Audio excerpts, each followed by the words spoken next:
here.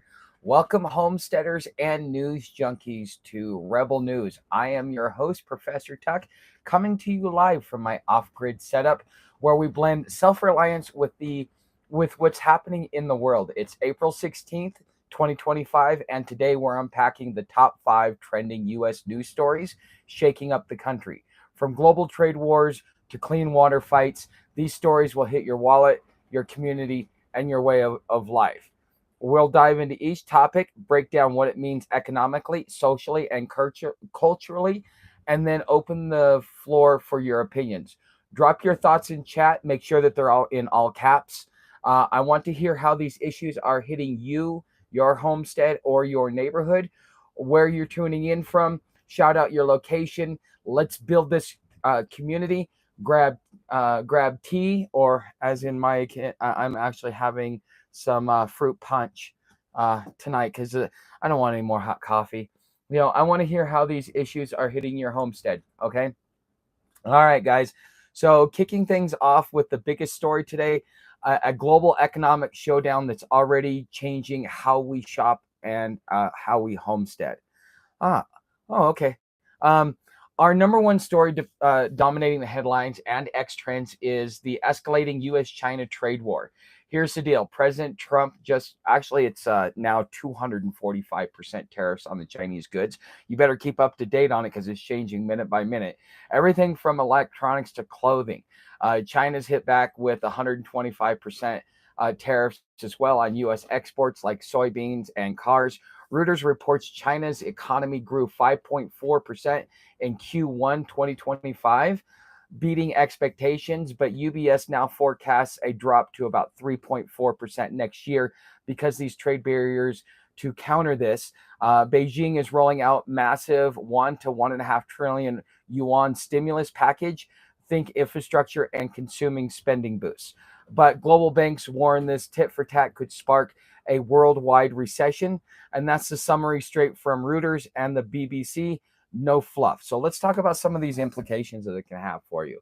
Economically, these tariffs could jack up prices. But from everything that I've been researching and everything that I've been coming across, is that China is going around and working not only on expanding its Belt and Road Initiative, but they're also going around making trade deals, giving incentives to other countries. The EU is de-dollarizing, and they just signed a big deal, a trade deal to make up our deficit there in China. And so now China is going out and finding new customers. China is under the impression that it doesn't matter. We've been here for 5,000 years. We were here before you, and we'll be here long after you. It's kind of like what you tell your child when they're acting out, right? This is just the way things are going. And there's so much happening between capital outflowing, money leaving, the way that this is disrupting it. And one of the things that Xi Jinping has done, so Donald Trump decided to exempt the electronics and stuff like that from tariffs, or at least the high tariffs, because our company still needed it, our corporation still needed to make a profit, and the American people weren't going to pay more for their electronics because you want to get people pissed off, tell them that their iPhone is now gone from $1,000 to $3,000. Okay, and it only cost them $50 to make to begin with. But here's the thing, though. China retaliated by saying we're no longer exporting any technological metals to the United States. We're no longer doing any of that. We're halting all shipments. So even though Trump tried to do an end around and be like, okay, we're going to squeeze you, but not right here, Xi Jinping and the Chinese Communist Party said, well, screw you. We'll make sure you can't have that either.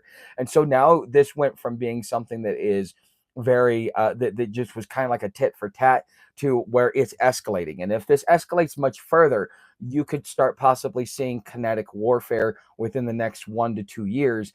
Because right now, there are even economists that are saying that the damage has been done so greatly between us and China that we could never reintegrate them back into our system like we did because of how much of a rift has already happened, because we're both decoupling ourselves as a country.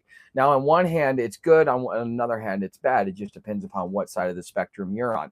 How do you guys feel about this? What do you guys think about this? Okay. So your next solar panel, your tractor part, or even your chicken feed might cost more since so much comes from China. Even though we're trying to, and here's another thing that the Chinese are doing that are circumventing all of this is, yeah, they're setting up Chinese factories in other parts of the world. They're working a deal out with Vietnam to do a Chinese factory there. So what's the point in putting tariffs on China? They're just going to go to another country and then just export from there. I mean, they're already doing stupid stuff like that, like pulling into port, taking off the made in China tag, putting the made in Vietnam tag to cut on tariffs. So there's the Chinese are already hip to this, and they're not going to play by the rules. They are going to circumvent any and every loophole because it doesn't say that you can't do it, and it doesn't explicitly say that you can do it. So if it's not outlined, we're going to do it. And when when you got arrogant politicians that think that they know what they're doing, I mean, these guys are being told, "Oh, look how powerful we are." We're not that powerful.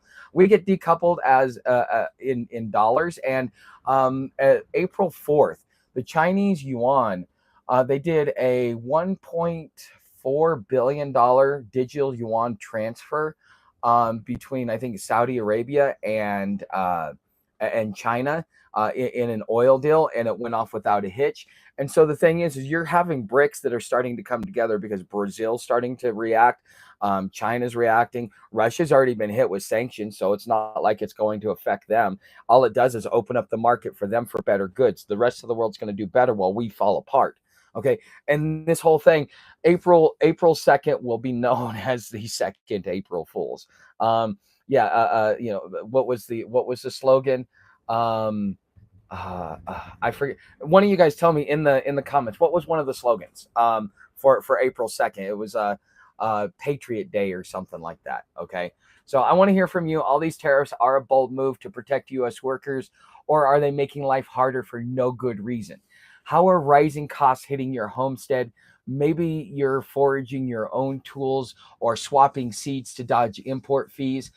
Share any hacks that you guys might have that you might want to use um, to be able to circumvent this. And here's another thing. One of the great things about coming over to Patreon is you have access to a private chat. If you want to, Jeremy's over there a lot.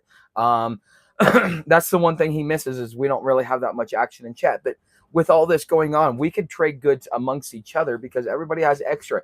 Or you could do seed starts, or if you're already growing heirloom seeds, now you could put seeds together and kind of offer them to the community. Do barter, do trade, do whatever it is, because as all these things happen, we just like any other civilization have to figure out how to be able to survive all of this, because we've got